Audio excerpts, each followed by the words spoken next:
आज के इस वीडियो में जैसा आप ऊपर देख सकते हैं, हम चर्चा करेंगे एनकाइलोजिंग स्पॉन्डिलाइटिस की, जिसे स्पॉन्डाइलोआर्थ्रोपैथी या हिंदी में कमर का गठिया भी कहा जाता है। और इसमें अक्सर दर्द शुरू होता है कमर से और पूरी स्पाइन को इन्वॉल्व करता है। साथ में हिप जॉइंट और नी जॉइंट या दूसरे जॉइंट्स में भी दर्द आ सकता है। ये उतना कॉमन नहीं है जितना कि संधिवात है। संधिवात अक्सर बढ़ती हुई उम्र के साथ लोगों को होता है, पर ये उतना कॉमन नहीं है। ये कम उम्र पर भी हो सकता है। इसकी उम्र 15 साल से लेकर के 35 साल तक होती है। आमतौर पर ये मेल्स के अंदर होता है। तो आइए शुरू करते हैं एनकाइलोजिंग स्पॉन्डिलाइटिस के बारे में।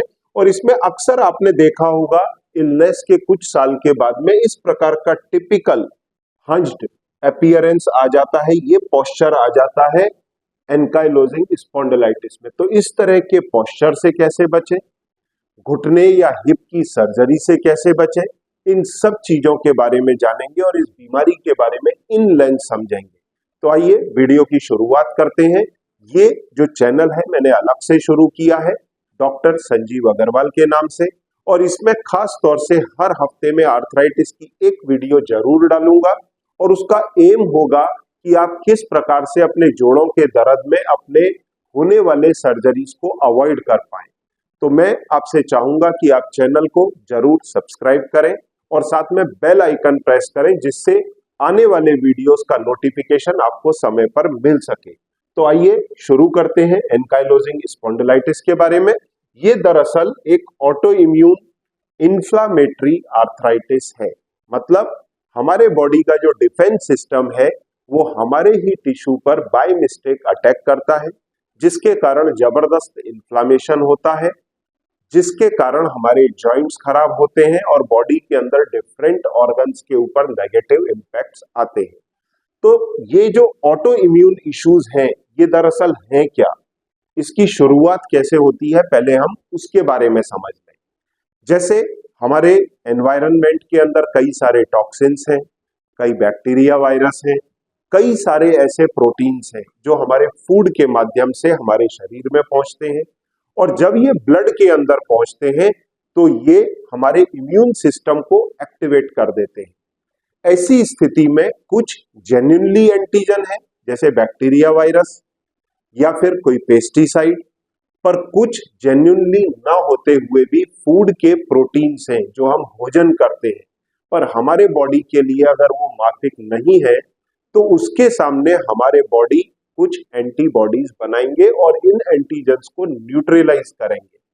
अब यदि इस एंटीजन का जो प्रोटीन स्ट्रक्चर है वो हमारे बॉडी के किसी और टिश्यू के साथ में मैच कर रहा है, तो ये एंटीबॉडी इस टिश्यू को, इस एंटीजन को तो डैमेज करेंगे ही, किल करेंगे ही, पर इसके साथ में हमारे बॉडी के उस हेल्दी टिश्यू के ऊपर भी बाय मिस्टेक अटैक कर देंगे, जिससे भारी इन्फ्लामेशन और एक तरह से तबाही मचेगी टिश्यू के अंदर।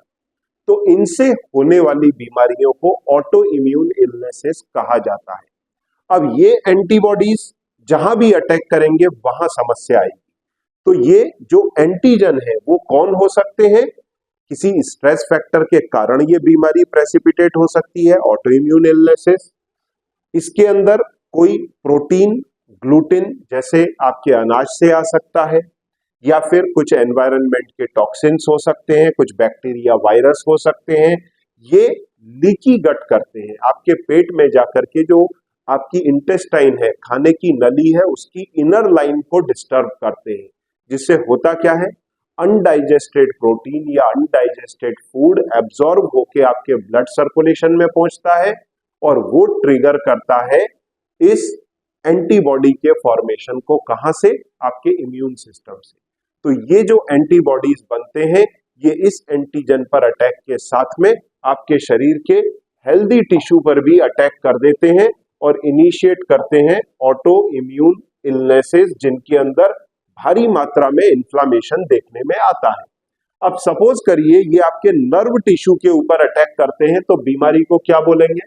Multiple sclerosis. दरअसल एंटीबॉडीज अलग अलग तरह के हैं और ये अटैक किस पे कर रहे हैं? अलग अलग जगह पर। तो डॉक्टर्स ने उसको अलग अलग बीमारी का नाम दे दिया है, प्रिंसिपल एक ही है पर बीमारियों के नाम अलग अलग है। जैसे नर्व्स पर अटैक किया तो मल्टीपल स्क्लेरोसिस, अब इसी ने ही अटैक किया थायराइड पर तो हाशिमोटो थायराइडाइटिस। जैसे आप देखते हैं ना, हाइपोथायराइड की समस्या आती है कई लोगों में और लाइफ टाइम बनी रहती है, तो ये वो वाली थायराइड हो जाती है। फिर कई लोगों को सोरियोसिस होती है, मान लीजिए उस एंटीबॉडी ने स्किन के ऊपर अटैक किया तो स्किन के ऊपर स्केल्स बन जाएंगे, उसको हम लोग क्या बोलेंगे, सोरियोसिस। फिर इसी तरह से अगर जॉइंट के ऊपर असर किया, खास तौर से हाथ के जॉइंट्स पर, तो फिर इसे क्या बोलेंगे, रूमेटॉइड आर्थराइटिस। और कमर के जोड़ों पर अगर असर किया, शुरुआत यहां से हुई सैक्रोइलियक जॉइंट से, तो इसको क्या बोलेंगे, कमर का गठिया या एंकाइलोजिंग स्पॉन्डिलाइटिस। तो ये जो एंटीबॉडीज हैं ये अलग अलग तरह के हो सकते हैं, उस हिसाब से ये अलग अलग बॉडी के टिश्यूज पर अटैक करेंगे, तो उन बीमारियों के नाम डिफरेंट डिफरेंट है, जैसा आप सामने देख सकते हैं। अगर हार्ट पर अटैक करेंगे तो क्या क्या बोलेंगे, रूमेटिक फीवर। उसी तरह से अगर पेट पर अटैक करेंगे तो क्या बोलेंगे, सीलिएक डिसीज या फिर आईबीएस, जिनको लीकी गट वगैरह की शिकायत रहती है। आपके खून की नलियों पर अटैक करेंगे तो क्या बोलेंगे, वेस्कुलाइटिस। तो इस तरह से कई सारी ऑटो इम्यून डिसीज की जो जड़ है उसके बारे में हमने चर्चा की, और वही एक कारण बनता है आपके एंकाइलोजिंग स्पॉन्डिलाइटिस का।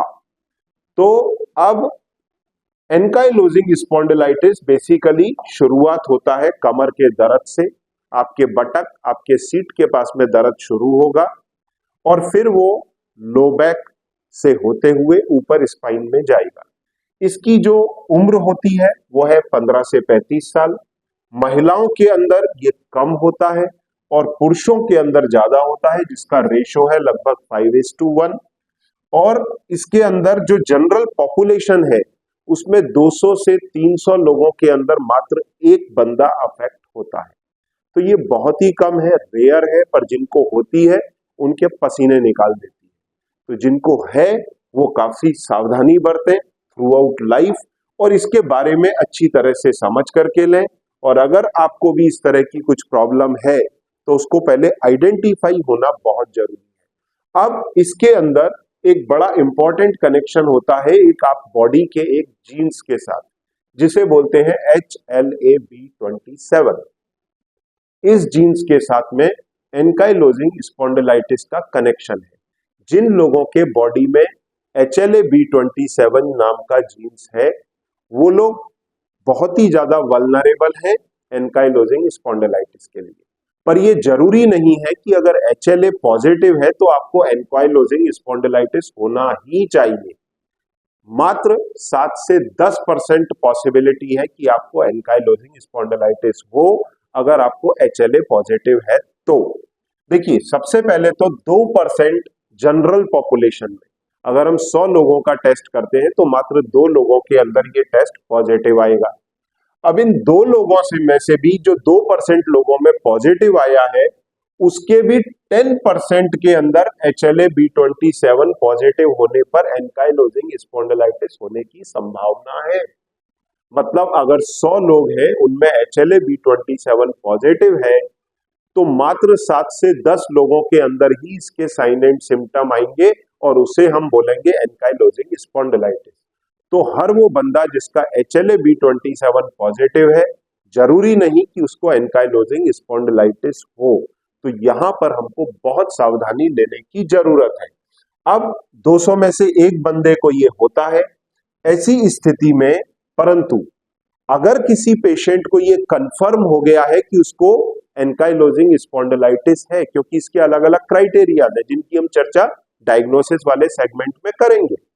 तो अगर 100 लोगों को एंकाइलोजिंग स्पॉन्डिलाइटिस कंफर्म हो गया है तो उनमें 90 से 95% लोगों में HLA-B27 टेस्ट पॉजिटिव आएगा।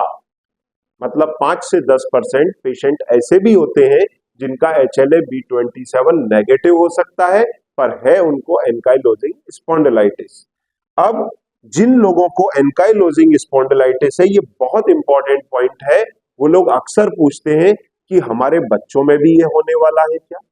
तो जी हाँ, 20% पॉसिबिलिटी है कि आपके जेनेटिकली इन्फ्लुएंस करे, परंतु अगर महिला, कोई बच्चा अगर लड़की है तो उसमें ये बहुत ही कम इफेक्ट करेगा, पर अगर वही मेल है तो ये सीवियरिटी पूरी तरह से दिखा सकता है। तो ऐसे में आपको सावधानी बरतनी चाहिए। अगर हस्बैंड वाइफ में से किसी को HLA-B27 के साथ में एनकाइलोजिंग स्पॉन्डिलाइटिस है तो वो अपने बच्चों की जांच जरूर करें, परंतु ध्यान रहे 20% केस के अंदर ही एनकाइलोजिंग का दर्द आने वाला है, जिसके लिए आपको पहले से कुछ खास करने की जरूरत नहीं है। अगर दर्द और बाकी के सिम्टम्स आते हैं तब आपको ये कंफर्म करना है कि एनकाइलोजिंग स्पॉन्डिलाइटिस है, तो फिर आगे की प्रिकॉशंस क्या लेनी है। तो इस चीज को समझना आप लोगों के लिए बहुत जरूरी है। अब इसमें होता क्या है, इसके साइन एंड सिम्टम क्या है, आपको मालूम कैसे पड़ेगा कि आपको एनकाइलोजिंग स्पॉन्डिलाइटिस हो सकता है या है।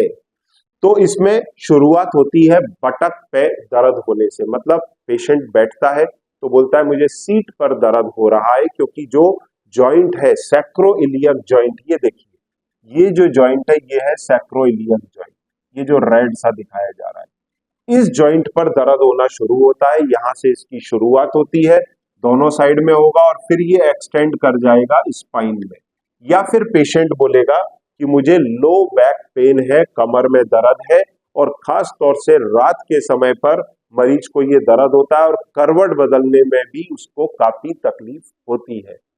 फिर इसके बाद में धीरे धीरे ये पेन मॉर्निंग के अंदर काफी ज्यादा रहता है, स्टिफनेस रहती है, परंतु कुछ एक्सरसाइज और दिनचर्या करने के बाद में कुछ समय के बाद में ये दर्द घटने लगता है और फिर दोपहर आते आते ये सब नॉर्मल हो जाता है। हाँ, जो सीवियर केसेस हैं उनमें ये पूरे दिन भी बना रह सकता है। अब ये जो कमर का दर्द है ये कुछ हफ्ते, कुछ महीने, कुछ साल तक रह सकता है।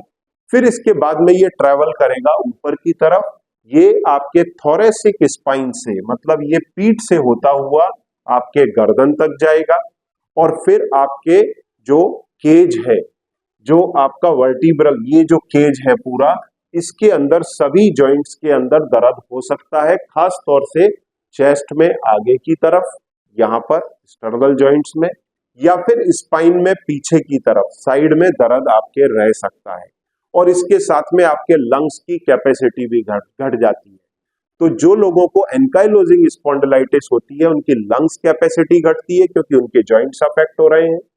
उनकी एक्सपांडिंग कैपेसिटी कम हो जाती है चेस्ट की, इवन 5 सेंटीमीटर से ज्यादा उनकी चेस्ट में एक्सपेंशन नहीं होता, जो उनकी डायग्नोसिस का भी पॉइंट बनता है। और उसी तरह से कमर के अंदर भी स्ट्रेचिंग ज्यादा नहीं होती, जिसकी चर्चा हम डायग्नोसिस पार्ट के अंदर करेंगे। तो वो जो स्ट्रेचिंग कैपेसिटी है वो काफी घट जाती है, क्योंकि लिगामेंट और टेंडन के अंदर सूजन आती है। इसकी शुरुआत कैसे होती है, यहाँ पर जो शुरुआत इसकी हो रही है, पिछली स्लाइड के अंदर भी हमने देखा था, यहाँ जो इसकी शुरुआत होती है वो होती है बेसिकली जो लिगामेंट, टेंडन, मसल्स, इनके जो अटैचमेंट है हड्डी के ऊपर, वहां पर सूजन आना चालू होता है और फिर ये धीरे धीरे बढ़ता है। बढ़ते हुए बटक से हिप पर और हिप से थोरेसिक एरिया, मतलब पीठ में, और उसके बाद में गर्दन तक ये पहुंच जाता है और पूरे आपके रिब केज को इन्वॉल्व कर देता है, जिससे खांसी करते समय, छींकते समय पर भी दर्द हो सकता है। फिर इसके बाद में ये शोल्डर के अंदर आ सकता है। परंतु कई केसेस में जो ये टिपिकल पेन मैंने आपको बताया कमर से शुरू नहीं होता, उन लोगों में क्या होगा, हल्का फुल्का कमर के अंदर कभी दर्द हो गया, परंतु आंखों के अंदर इस प्रकार का लालाई, जिसको यूवीआइटिस बोलते हैं, ये सिम्टम मिल सकते हैं। या फिर यहाँ एड़ी के पीछे सूजन आती है, जिसको एंथेसाइटिस बोलते हैं। ये जो आपके एड़ी के पीछे की मांसपेशी है ये यहाँ पर आकर के जुड़ती है, तो इस जगह पर सूजन आने लगती है। फिर पहला आंखों के अंदर सूजन आएगा, दूसरा यूवीआइटिस हो सकता है, या फिर किसी उंगली के अंदर इस प्रकार से सूजन आ सकती है। फिर ऐसे केस के अंदर कोरिलेट किया जाता है कि क्या ऐसे पेशेंट को कमर में भी दर्द है। फिर उसके HLA-B27 और दूसरी जांचें, MRI, एक्सरे कराई जाती हैं, जिसकी चर्चा हम आगे करेंगे। फिर जब ये बीमारी आगे प्रोग्रेस करती है तब hip joint, knee joint, ankle joint ये भी अफेक्ट होते हैं, साथ में शोल्डर जॉइंट, कभी कभी उंगलियों के अंदर भी ये दर्द आता है। तो मल्टीपल जॉइंट्स फिर ग्रेजुअली अफेक्ट होने लगते हैं। अब इसका रिपरकेशन क्या होता है बेसिकली? सबसे पहले क्या होता है, आपके स्पाइन के अंदर सूजन आना चालू होती है। सूजन आना चालू होने के बाद में वहां पर हड्डियों के किनारे पर ये जो आपके बोन्स हैं, ये जो डिस्क है, डिस्क के ये जो डिस्क है इसके किनारे पर ऐसा हड्डी बढ़ने लगती है जिसको सिंडेस्मोफाइड बोलते हैं, और दोनों की दोनों वर्टिब्रल बॉडी इस तरह से आपस में चिपकने लगती है और फिर इसमें पूरी बोन बन जाती है और पूरा स्पाइन एक दूसरे से फ्यूज हो जाता है जिसे बोलते हैं बाम्बू स्पाइन, और ये धीरे धीरे होता है। तो आपने अक्सर देखा होगा ऐसे लोगों को अगर आप पीछे से आवाज देंगे तो वो अपनी गर्दन ऐसे नहीं घुमा पाएंगे या फिर ऐसा पीठ घुमा करके नहीं देख पाएंगे, वो पूरा ऐसे धीरे धीरे घूमेंगे, तब आपको बात करेंगे अगर आपने उनको पीछे से पुकारा है, आवाज लगाई है तो ये प्रॉब्लम आता है और पूरी स्पाइन फिक्स हो जाती है। और इसके कारण होता क्या है, टिपिकल हंच बैक वाला उनका पोस्चर जो आपको मैंने शुरू की फर्स्ट स्लाइड के अंदर दिखाया था। और ऐसे पेशेंट्स को रात को सोते समय इतना सीवियर पेन होता है, पिलोस की आपस में सेटिंग करके उनको इस प्रकार से सोना पड़ता है। अदरवाइज क्या होगा, अगर वो ज्यादा मूवमेंट करेंगे उन जॉइंट्स का तो इसमें मल्टीपल फ्रैक्चर्स आ सकते हैं स्पाइन के अंदर और उसके कारण अनवांटेड पेन बढ़ जाएगा। इसलिए इस स्थिति बम्बू स्पाइन तक पहुंचने से पहले ही आपको इसकी केयर करनी चाहिए और इस तरह की स्थिति आने से हर हालत में आपको बचना चाहिए। और यही स्थिति कहां बनती है, फिर आपके हिप जॉइंट में बनती है। तो देखिए इस स्लाइड में ये सबसे पहले साइनोवियाइटिस, आपके जोड़ के अंदर सूजन आना शुरू होती है, स्पाइन जो आपका हिप है उसमें या नी जॉइंट में या इवन एंकल के अंदर। तो पहले उसके अंदर सूजन आएगा, सूजन आने के बाद में डीजेनरेटिव चेंजेस आएंगे जिसको हम ऑस्टियोआर्थराइटिस भी बोलते हैं, ऑस्टियोआर्थराइटिक चेंजेस, उसमें ऑस्टियोआर्थराइटिस हो जाएगा। और इसके बाद में ये पूरा जॉइंट एक तरह से फिक्स होने लगेगा, उसमें कैल्शियम के डिपॉजिट्स बनने लगेंगे और आपका जॉइंट पूरी तरह से खत्म हो जाएगा जिसको बोलते हैं ankylosis of the hip joint, और यही स्थिति आपके नी जॉइंट में बनेगी। तो अगर किसी को कमर में दर्द है, कमर का दर्द पूरी तरह से बैक में ट्रेवल करते हुए स्पाइन में जा रहा है, नेक तक पहुंच रहा है, इसी स्थिति में उसको पूरी तरह प्रिकॉशन लेनी चाहिए, अन्यथा ये पेन उसके हिप में और नी में भी आ सकता है जो मेन सर्जरी का कारण बनेगा। और अगर ऐसी स्थिति में आपके ये दो जॉइंट और ये दो जॉइंट रिप्लेस करने की नौबत आ जाए तो आप सोचिए कि आपके लिए कितने बड़े स्ट्रेस का कारण बन सकता है। और इसमें होता क्या है, नई हड्डी का फॉर्मेशन होने लगता है और पूरे जॉइंट की एनकालोसिस हो जाती है, पूरी तरह से फ्यूज हो जाता है, मतलब मूवमेंट खत्म। अब आपको अपनी मोबिलिटी एंश्योर करने के लिए सर्जरी मजबूरी में करानी ही पड़ेगी। तो इस बीमारी का आइडेंटिफिकेशन सही समय पर करें, उसके बाद में उसका ट्रीटमेंट थ्रू आउट लाइफ करें। अगर ये एक बार पॉजिटिव है, आपकी डायग्नोसिस बन गई है स्पॉन्डाइलोआर्थ्रोपैथी या एनकाइलोजिंग स्पॉन्डिलाइटिस की, तो आपको लाइफ टाइम इसका प्रिकॉशन लेना है। और जैसा मैं बताता हूं, अब आगे हम देखेंगे डायग्नोसिस वाला हिस्सा। डायग्नोसिस के लिए पेशेंट के क्लिनिकल फीचर्स देखे जाते हैं कि उसको कहाँ पर दर्द है, किस तरह से ट्रेवल कर रहा है, आंखों की क्या पोजीशन है या फिर एंकल की क्या पोजीशन है या स्पाइन में क्या पोजीशन है। फिर उसके बाद में अर्ली स्टेजेस में एमआरआई कराई जाती है ये जानने के लिए कि हड्डी में, जोड़ में सूजन तो नहीं है।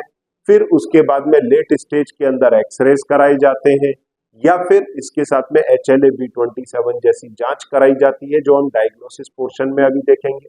और फिर अक्सर मैं ऐसे पेशेंट्स को गाइड करता हूं कि वो 5 प्रोटोकॉल के तहत अपना ट्रीटमेंट सुचारू रूप से करें। पहला, अपने डाइट के ऊपर फोकस करें जिससे कम से कम एंटीबॉडीज जनरेट हो या इन्फ्लामेशन कम से कम जनरेट हो। दूसरा, एक्सरसाइजेस करें, इस बीमारी में एक्सरसाइजेस बहुत जरूरी हैं। एक्सरसाइज नहीं करेंगे, आराम करेंगे तो आपको और भी अधिक तकलीफ होगा।